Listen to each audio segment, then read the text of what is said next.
നിലമ്പൂരിൽ അങ്ങനെ ബാപ്പൂട്ടിക 10,000 ഭൂരിപക്ഷം അടിക്കാറായിരിക്കുകയാണ്. എനിക്ക് തോന്നുന്നു അവിടെ നമ്മൾ ഏറ്റവും കൂടുതൽ ശ്രദ്ധിക്കേണ്ട ഒരു കാര്യമുണ്ട്. അൻവർ പറഞ്ഞിരുന്ന വിഷയങ്ങൾ അനുസരിച്ച് അൻവർ 25,000 വോട്ടിന് മേലിൽ പിടിക്കുമെന്ന് അൻവർ പറഞ്ഞിരുന്നെങ്കിലും 13,000 വോട്ട്, എല്ലാവരും 4,000 5,000 വോട്ട് പിടിക്കുന്ന LDF UDF പറഞ്ഞ സ്ഥലത്ത് അൻവർ 13,000 വോട്ട് പിടിച്ചിട്ട് അത് രാഷ്ട്രീയ കേരളത്തിന്റെ മാറ്റമാണ്. ഒരു തേങ്ങയല്ല. നോക്കൂ, ഓരോ വോട്ടിനെങ്കിൽ ഓരോ വോട്ടിന് ആര്യാടൻ ഷൗക്കത്ത് എന്ന് പറയുന്ന കോൺഗ്രസിൻ്റെ നേതാവ് അവിടെ ജയിച്ചിട്ടുണ്ടെങ്കിൽ അത് ഇന്ത്യൻ നാഷണൽ കോൺഗ്രസിൻ്റെയും VD സതീശൻ ടീമിൻ്റെയും 100% സക്സസിന് തുല്യമാണ്. സിമ്പിളായിട്ട് പറയാം, കാടിറങ്ങി വന്ന ഒരൊറ്റയാൻ, PV അൻവർ എന്ന് പറയുന്ന ഒറ്റയാൻ മതിച്ച് നടന്നൊരു മണ്ണിൽ ആ നാട്ടിലുണ്ടായിരുന്നൊരു തെച്ചിക്കോട്ടുകാവ് രാമചന്ദ്രൻ ഇടിച്ച് തകർത്തു. അത്രയേ ഉള്ളൂ. ഈ ഒറ്റയാനെയും പിന്നെ ഒറ്റയാനെ കൂടിറങ്ങി വന്ന കുറച്ച് കൂട്ടാനകളെയും ഇടിച്ച് തിരിച്ച് കാട്ടിക്കയറ്റി. അത്രയേ ഉള്ളൂ. ഇവിടെ നോക്കൂ, തൃക്കാക്കര, പുതുപ്പള്ളി, പാലക്കാട് ഇവിടെ ഒക്കെ ജയിച്ചപ്പോൾ പറഞ്ഞത് എന്താ, ഇത് കോൺഗ്രസിൻ്റെ സിറ്റിംഗ് സീറ്റാണെന്ന്. നിലമ്പൂരിൽ ജയിക്കുമ്പോൾ പറയുന്നത് എന്താ, LDFൻ്റെ സീറ്റ് തിരിച്ചു പിടിച്ചിരിക്കുകയാണ്. അപ്പോൾ പറയും PV അൻവർ, എടാ PV അൻവറിൻ്റെ നല്ല ഒരുത്തൻ്റെയും സഹായം വേണ്ട, കോൺഗ്രസിൻ്റെ ചുണക്കുട്ടികളായിട്ടുള്ള പിള്ളേർ നല്ല നേതൃത്വത്തിന് മുന്നിൽ നെഞ്ചും വിരിച്ചിറങ്ങി നിന്ന് കഴിഞ്ഞാൽ പിടിച്ചെടുക്കാൻ പറ്റാത്തൊരു കോട്ടയും ഇല്ല എന്നതിൻ്റെ തെളിവാണ്. അപ്പോൾ നിങ്ങൾ പറയും സിറ്റിംഗ് സീറ്റായിട്ടിരുന്ന ചേലക്കരയിൽ എന്തേ പറ്റിയില്ല. ചേലക്കരയിൽ 40,000-ന് മുകളിലുണ്ടായിരുന്ന ഭൂരിപക്ഷം 10,000 ആക്കാൻ കോൺഗ്രസിന് സാധിച്ചിട്ടുണ്ടെങ്കിൽ കോൺഗ്രസ് അപ്രസക്തമായി എന്ന് പറഞ്ഞ മണ്ണിൽ പിണറായി വിജയൻ മൂന്നാമതും തന്റെ തേരോട്ടം നടത്തുമെന്ന് പറയുന്ന മണ്ണിൽ കോൺഗ്രസിന്റെ വലിയ തിരിച്ചുവരവാണ്. എവിടെ BJP എവിടെ പോയി? കോൺഗ്രസ് മുക്ത ഭാരതം ഉണ്ടാക്കാൻ വന്ന, കോൺഗ്രസ് മുക്ത കേരളം ഉണ്ടാക്കാൻ വന്ന BJP അഡ്രസ്സിലേ ഇല്ലാതെ പോകുന്ന ഒരു അവസ്ഥ നിലമ്പൂരിൽ നമുക്ക് കാണാൻ സാധിക്കുന്നു. PV അൻവർ എന്ന് പറയുന്ന അവസരവാദ രാഷ്ട്രീയത്തിന്റെ മുഖമായി മാറിക്കൊണ്ടിരിക്കുന്ന PV അൻവറിനെ തറവാട്ട് വീട്ടിലേക്ക് തിരിച്ചയച്ചിരിക്കുന്നു. ഒരിക്കൽ അപ്രസക്തനായി മടങ്ങിപ്പോയ ഒരു സഖാവിനെ, പ്രമുഖ സഖാവിനെ തിരിച്ചു വിളിച്ചു കൊണ്ടുവന്ന് വീണ്ടും അപ്രസക്തനാക്കി വിടുന്ന പിണറായി വിജയൻ ക്യാമ്പിലെ ഏറ്റവും ശക്തനെന്ന് വിശേഷിക്കപ്പെടുന്ന M സ്വരാജ് എന്ന് പറയുന്ന സഖാവിനെ ഇവിടെ OLX-ൽ പരസ്യമിട്ടും തിരച്ചിൽ നടത്തിയും കണ്ടില്ല എന്ന് പറഞ്ഞുകൊണ്ട് കൂടൊരുക്കി കാത്തിരുന്ന UDF ക്യാമ്പ് കൂട്ടിലേക്ക് കയറ്റി മയക്കുമടി വെച്ച് കാട്ടിലേക്ക് മടക്കി വിടുന്ന അതേ കാഴ്ചയാണ് നിലമ്പൂരിൽ കാണുന്നത്. ഇതാണ് സതീശനിസം.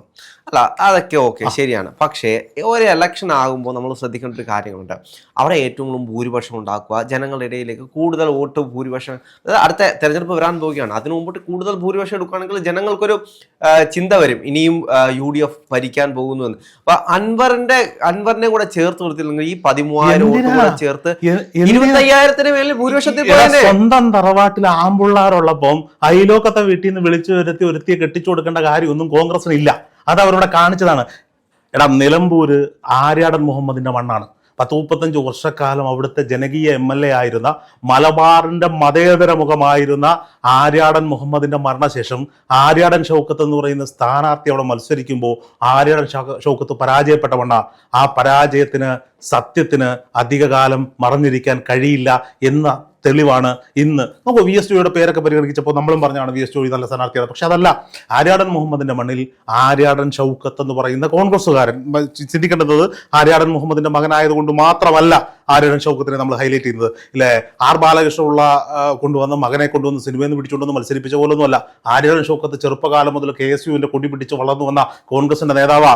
കർമ്മപദങ്ങളിൽ ഇരുന്നു കൊണ്ട് നിലമ്പൂർ ഗ്രാമപഞ്ചായത്തിനെയും പിന്നീട് നിലമ്പൂർ നഗരസഭയായപ്പോൾ അതിൻ്റെയും ഒക്കെ അധ്യക്ഷ സ്ഥാനത്തിരുന്നു കൊണ്ട് ആര്യാടൻ മുഹമ്മദിനേക്കാൾ വലിയ മതേതര മുഖമാണ് തൻ്റെ രാഷ്ട്രീയമെന്ന് സ്വന്തം സിനിമകളിലൂടെ, രചനകളിലൂടെ കാണിച്ചുകൊണ്ട് ജനാധിപത്യത്തെ മുറുക്കെ പിടിച്ചുകൊണ്ട് ജനങ്ങൾക്കൊപ്പം നിന്ന നേതാവാണ് ആര്യാടൻ ഷൗക്കത്ത്.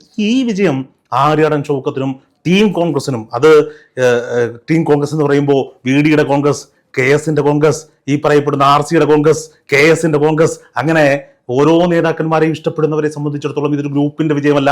ഇത് കോൺഗ്രസ് എന്ന് പറയുന്ന പ്രസ്ഥാനത്തിന്റെ, UDF എന്ന് പറയുന്ന മുസ്ലിം ലീഗ് അടക്കമുള്ള പ്രബല കക്ഷികളുടെ വിജയമാണ്.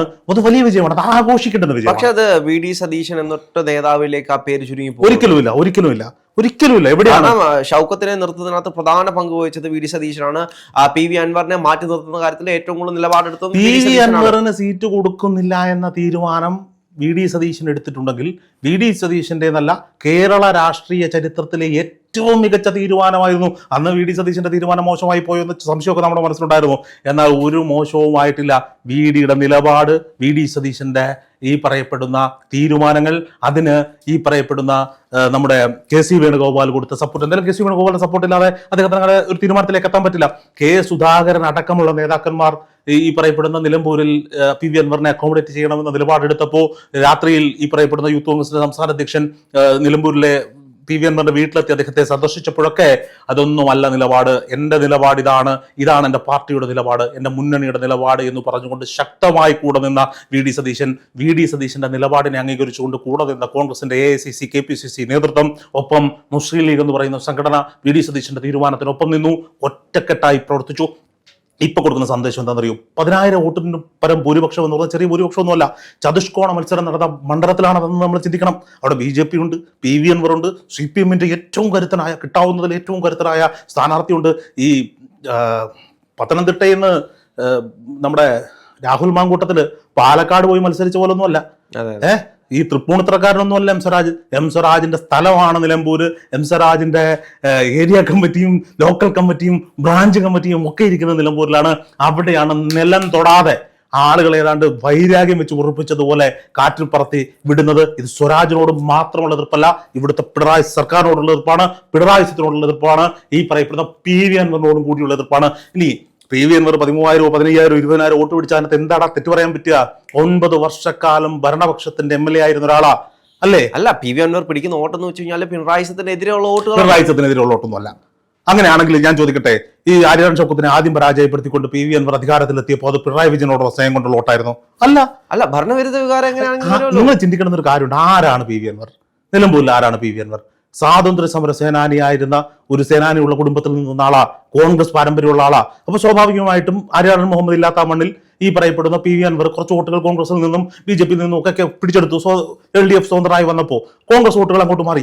കോൺഗ്രസ്സുകാർക്ക് കൃത്യമായി ഇപ്പം മനസ്സിലായി വോട്ട് മാറ്റി ചെയ്തിട്ടൊന്നും ഒരു കാര്യമില്ലാന്ന്. പക്ഷെ BJP വോട്ടുകൾ അങ്ങോട്ട് പോയി എന്നുള്ളതാണ് ഏറ്റവും വലിയ സംശയം. 5,000 വോട്ടിലേക്ക് ചുരുങ്ങി പോകുന്ന ഒരു അവസ്ഥ നമ്മൾ കാണുന്നത്. ഈ 20% വോട്ട് ഷെയർ ഉണ്ടാക്കി എന്നൊക്കെ പറഞ്ഞ് വലിയ ഗീർവാണം അടിക്കുന്നുണ്ടല്ലോ. ഇതൊക്കെ ഇപ്പൊ പോവും. സത്യം, ഞാൻ പലപ്പോഴും പറഞ്ഞിട്ടുണ്ട് സുരേന്ദ്രനായിരുന്നു ശരി, സുരേന്ദ്രനായിരുന്നു BJP സംബന്ധിച്ചുള്ള ശരിയെന്ന്. അതിപ്പോ തെളിയും. സുരേന്ദ്രൻ തന്നെയായിരുന്നു ശരി. സുരേന്ദ്രൻ പല ഉപതെരഞ്ഞെടുപ്പിലും ചെന്നിട്ട് പുതുപ്പള്ളിയിൽ പോലും ആർജവത്തോട് അദ്ദേഹം പറഞ്ഞിട്ടുണ്ട് ഞങ്ങളെ ജയിക്കൂ. പക്ഷെ അവിടെ കൃത്യമായി വർക്ക് നടന്നിട്ടുണ്ട്, പൊളിറ്റിക്കലി കാര്യങ്ങൾ സംസാരിച്ചിട്ടുണ്ട്. രാജീവ് ചന്ദ്രശേഖരൻ എന്താ പറഞ്ഞേ?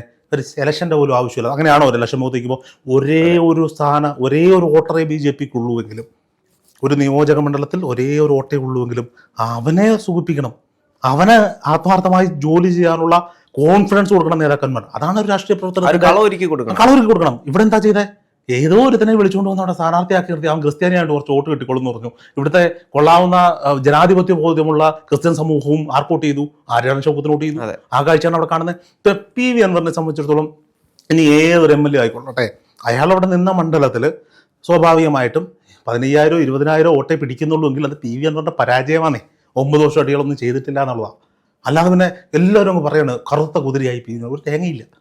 അവിടെ കറുത്ത കുതിരയായത് UDF ആണ്, കോൺഗ്രസ് ആണ്, VDയുടെ കോൺഗ്രസ് ആണ്, KCയുടെ കോൺഗ്രസ് ആണ്, രാഹുൽ ഗാന്ധിയുടെ കോൺഗ്രസ് ആണ്, ഈ പറയപ്പെടുന്ന രമേശ് ചെന്നിത്തലയും സുധാകരനും അടക്കമുള്ള നേതാക്കന്മാരുടെ കോൺഗ്രസ് ആണ്, രാഹുൽ മാങ്കൂട്ടത്തിന്റെ കോൺഗ്രസ് ആണ്, ഷാഫി പറമ്പലിന്റെ കോൺഗ്രസ് ആണ്. അങ്ങനെ ഇങ്ങോട്ട് തുടങ്ങി അവിടുത്തെ ബൂത്ത് പ്രസിഡന്റുമാർ ആരൊക്കെയാണോ അവരുടെ കോൺഗ്രസ് ആണ് അവിടെ വിജയിച്ചിരിക്കുന്നത്. പക്ഷേ ഇപ്പോൾ വരുന്ന വാർത്തകൾക്കകത്ത ഒരു കാര്യം എന്ന് വെച്ച് കഴിഞ്ഞാൽ PV അൻവർ UDFിലേക്ക് വരാനുള്ള സാധ്യതകൾ തുറന്നുകൊണ്ടിരിക്കുക. എന്റെ പൊന്ന് സുഹൃത്തെ, എന്താണ് റിപ്പോർട്ടർ TV കഴിഞ്ഞ ദിവസം വരെ സ്വരാജ് ജയിക്കുമെന്ന് പറഞ്ഞുകൊണ്ടിരുന്നത്? ഈ വാർത്തകൾ എഴുതുന്നവന്മാരാണോ അവിടുത്തെ കാര്യങ്ങൾ തീരുമാനിക്കുന്നത്? ആണോ? പക്ഷെ നടന്നുകൂടായില്ലല്ലോ. കാരണം ആയിക്കോട്ടെ, PV അൻവർ എവിടേക്ക് പോകും?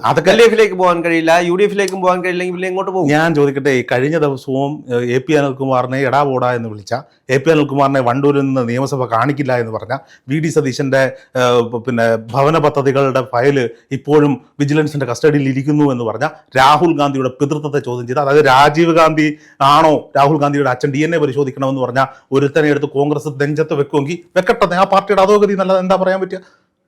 പ്രവർത്തകരില്ലേ ഇവിടെ? അവരുടെ വികാരം മാനിക്കുന്ന നേതാവ് തന്നെയാണ് ഈ പറയപ്പെടുന്ന തലപ്പത്തിരിക്കുന്നവർ. അപ്പോൾ സ്വാഭാവികമായും ജനാധിപത്യത്തിലേക്കുള്ള മടങ്ങിവരവാണ്. ഓരോ ധാർഷ്ട്യത്തിന്റെ പിന്നിലും ഒരു അഹങ്കാരത്തിന്റെ പിന്നിലും ഇവിടുത്തെ ജനാധിപത്യ മൂലമുള്ള മലയാളികൾ വീണ് കൊടുക്കില്ല. ഇതൊരു ട്രെൻഡാണ്. നിയമസഭാ തെരഞ്ഞെടുപ്പിലേക്കുള്ള ട്രെൻഡാണ്. പക്ഷെ അതിനു മുമ്പ് ഒരു ത്രിതല പഞ്ചായത്ത് തെരഞ്ഞെടുപ്പ് വരാനുണ്ട്.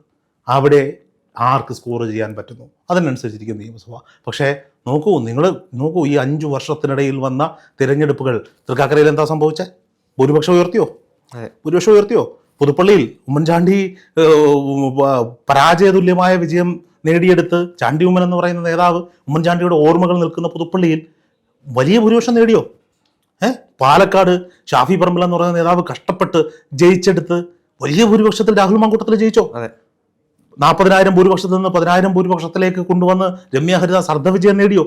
വയനാട്ടിൽ രാഹുൽ ഗാന്ധിക്ക് കിട്ടിയതിനേക്കാൾ ചരിത്ര ഭൂരിപക്ഷത്തിൽ പ്രിയങ്ക ഗാന്ധിയെ ലോക്സഭയിലേക്ക് അയക്കാൻ പറ്റുമോ? ട്രെൻഡല്ലേ ഇത്? ഇതാണ് ട്രെൻഡ്. സത്യമായും ഇതാണ് ട്രെൻഡ്. കോൺഗ്രസിന്റെ ഒരു മാറ്റമാണ്. കോൺഗ്രസിന്റെ മാറ്റമല്ല, ജനാധിപത്യത്തിന്റെ മാറ്റമാണ്. കോൺഗ്രസിന് തിരിച്ചു വരാൻ, കോൺഗ്രസ് അധികാരത്തിലേക്ക് തിരിച്ചു വരണമെന്ന്, UDF അധികാരത്തിലേക്ക് തിരിച്ചു വരണമെന്ന് ഈ നാട്ടിൽ ഓരോ പുൽക്കൊടിയും ആഗ്രഹിക്കുന്നുണ്ട്. തീവ്ര ഇടതുപക്ഷ ചിന്തകരൊഴിച്ച് ബാക്കിയുള്ളവർ ചിന്തിക്കുന്നുണ്ട്, ആഗ്രഹിക്കുന്നുണ്ട്. അതിനുള്ള കളമിനി ഒരുക്കേണ്ടത് UDF ആണ്. ഇപ്പൊ കണ്ട ഈ ടീം വർക്ക്, ഗ്രൂപ്പ് തർക്കങ്ങളില്ലാത്ത, അധികാര സ്ഥാനങ്ങൾക്ക് വേണ്ടി തർക്കമില്ലാത്ത, ഈ പറയപ്പെടുന്ന സ്ഥാനമാനങ്ങൾക്ക് വേണ്ടി തർക്കമില്ലാത്ത, സ്ഥാനമാനങ്ങൾക്ക് തർക്കമുണ്ടാക്കുന്നവർ പാർട്ടിക്ക് പുറത്താണ് എന്ന് പാലക്കാട്ട് കാണിച്ചു കൊടുത്ത നിലപാട്, അധികാരത്തിനെത്താൻ വേണ്ടി, ആളുകളുടെ മുന്നിൽ ആളാകാൻ വേണ്ടി, ഒരു സീറ്റ് പിടിക്കാൻ വേണ്ടി കണ്ട ചെമ്മാനെയും ചെരുപ്പൂത്തിയെയും മുന്നണിയിലേക്ക് എടുക്കില്ല എന്ന് മുന്നണി തീരുമാനിച്ച നിലപാട്, ആ നിലപാട് തുടർന്നാൽ UDFന് തിരിച്ചു വരാൻ കഴിയും. അധികാരത്തിലേക്ക് പിണറായി വിജയൻ സർക്കാരിനെ താഴെയിറക്കി 10 വർഷത്തിൻ്റെ അധികാരമെങ്കിൽ ഇവിടെ അഹങ്കാരം കൊണ്ട് PR ടെക്നിക്കുകൾ കൊണ്ട് ഭരിക്കുന്ന പിണറായി വിജയനെ താഴെ ഇറക്കിക്കൊണ്ട് അധികാരത്തിലെത്താൻ ആർക്കു സാധിക്കും? കോൺഗ്രസിന് സാധിക്കും, UDFന് സാധിക്കും, മന്ത്രിസഭ രൂപീകരിക്കാൻ സാധിക്കുമെന്നുള്ളതിൻ്റെ തെളിവ് ഇതാ നിലമ്പൂരിൽ വീണ്ടും സീറ്റ് തിരിച്ചു പിടിച്ചുകൊണ്ട് കോൺഗ്രസ് കാണിച്ചു തരികയാണ്.